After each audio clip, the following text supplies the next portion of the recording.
Welcome to Your Life Podcast, the place where life becomes that little bit simpler.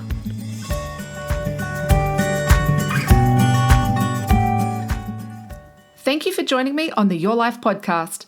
I'm Angela Lockwood, and in this episode, I am interviewed by Luke and Susie of The Luke and Susie Show.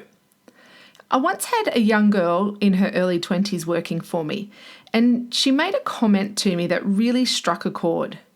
She shared with me that she never wants to grow up. And I thought this was a really interesting comment to make. And so when I asked her why, she really honestly said, well, because adults are boring. Now, I could have gotten really defensive and cranky, but I thought about it for a moment, and well, she had a point.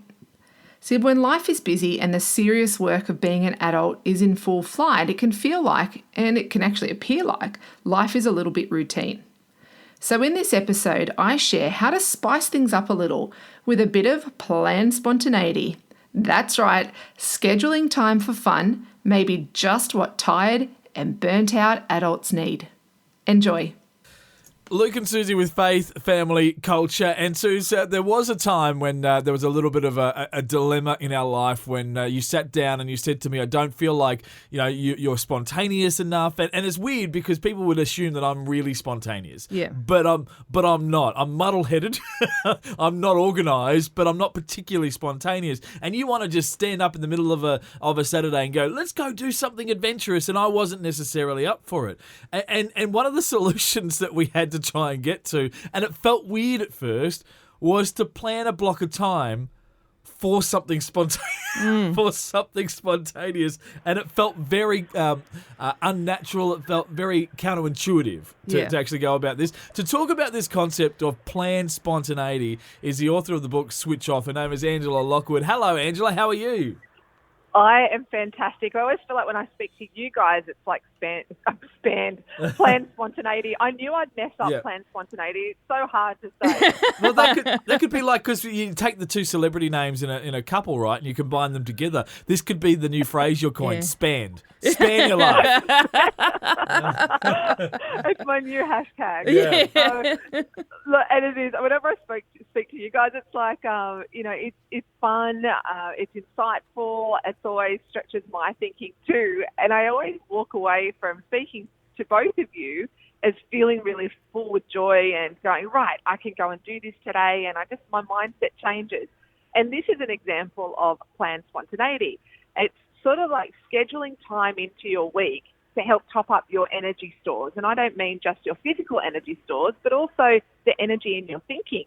So we've all got crammed calendars, unfortunately. Now we've got calendars that are so full with activity that nowadays what we have to do is pop in there like a calendar space to do stuff that's fun. Otherwise, we'll never get to it. There's not a lot of room for breathing in our calendars, so we need to make time to have fun. It's interesting because as soon as we started talking now, I started thinking about managing a radio show. And it's quite funny because this is the thing we're really talking about. Because if we plan our show to the nth degree where it's segment after segment after segment after segment, we know that it's not as good a show as this is the phrase we have in radio, surprise and delight. You have to leave room for surprise and delight, something unexpected, so you can spontaneously laugh or spontaneously cry. There's something that is just a natural human emotion to something unexpected. Yes, and I love, obviously love doing radio, and I see this time and time again in people's lives where, because it is down to time, everyone is so time-driven, and making sure we've got the right content or the right message. If you translate what happens in the radio world into external life, not into real life, into our lives outside of this, you look at people's lives are even backed by meetings. They go from one meeting to the next, where they're really thinking about, what do I have to say? Is it the right thing I have to say? What they don't do is allow themselves those transition times in between the meetings to have a bit of fun. So, I have to admit, when I walk into a meeting, it's not uncommon for me to walk in doing the Running Man. And, people look at you and they'll be like, oh, hi. But what they do is they quickly learn that's you. They go from judgment. They move from judgment to going, don't worry, that's just Ange. Or, just cracking a funny in the middle of a meeting. There's time and place for it. But really, life should not be so boring and Yes. so serious as what adults make it. Yes. I think this comes a lot from my working with children, and particularly children with special needs, is that they need to find those moments in time where it's just a natural thing for them to be happy and fun. And so as adults, we sort of almost get the life sucked out of it, and we think we always have to be so serious. And so, it gets boring. So let's spice it up a little bit. And if you're not somebody who, it's not about being over the top all the time, if that's not in your nature to be, funny, and there are moments where you can just set in your week and go, right, I'm actually just going to have a coffee with someone that makes me laugh, a mate who really just makes me laugh. Or it might be I'm going to go to the movies and watch a comedy. Or it might be I'm going to go and have, a date night with my partner. These are planned, spontaneous moments. And I know it sounds like a contradiction, but if you don't have time to be fun, then you're going to have to make time to be fun, because otherwise life is just going to be this one long, boring, drawn-out process, and I know no one wants that. No one wants that. Love it. The thing that I have in the back of my head right now, though, is that idea of losing the romance of life. The people who are saying, but I want my spontaneity to be spontaneous. And I think about it in the context of romance. Because we want romance to be this incredible sweeping off of our feet. But sometimes romance is me sitting Luke down and saying, Luke, you haven't been romantic with me for a while and I need you to do something. And then he chooses me. Do you know what I mean? Like it's not that he's spontaneously done it, but I've told him my need and he's responded to that need. Yes.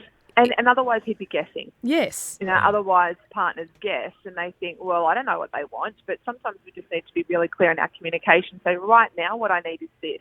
Yeah. And what we usually find is our partners, because they love us, want to make sure that we're happy. That's the whole part of being in a relationship. So when we're clear around what it is actually that makes us happy in that time, because it does change in that time, then the experience is really lovely. It becomes less about you and your needs and more about making sure that in the moment you are both having a wonderful time. And I would say a lot in relationships in particular, we do, particularly when kids come into the fold, that it becomes all about our children. We focus on our children, and we hear it time and time again, those people that have been in relationships for their whole life, 50, 60, 70 years of marriage. It's very much around a relationship with somebody rather than, and having that fun. They're still dancing or they're still in community. They're still doing things that are fun together. And I do think nowadays what we're doing is so overcramming our lives with activity that is about moving forward somewhere rather than just having a good time. Well, love it. I'm inspired, Suze. I want to now end the conversation with Angela so that we can actually go do something spontaneous on the show. I want to do it. I just want to do something just because. Angela Lockwood, the author of Switch Off, thank you so much for your time. My pleasure. I'm going to do the Running Man off stage. Yes! I want you at my meetings. I want you at my meetings.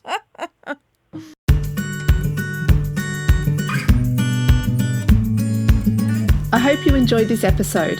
To find more ways to slow down and simplify your life, follow the Your Life podcast on Spotify and iTunes. And let's connect on LinkedIn and Instagram. Just look for Angela Lockwood. Don't forget, it's your life. You choose how to live it.